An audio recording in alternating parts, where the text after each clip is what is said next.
Hello everybody, I will present you today the team tactics deck of Pip Decks.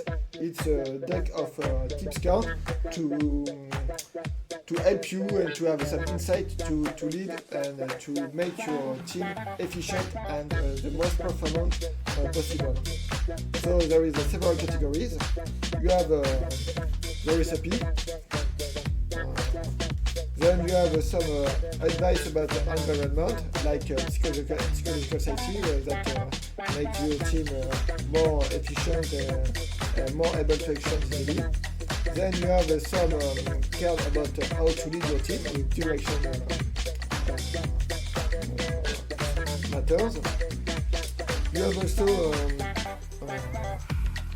cards for monitoring the health of your team. And then how to collaborate, and collaborate, for example, by doing retrospective.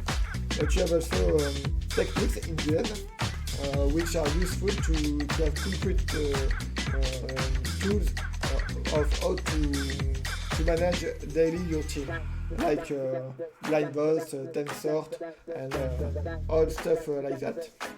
So I can say that with this deck of cards that I read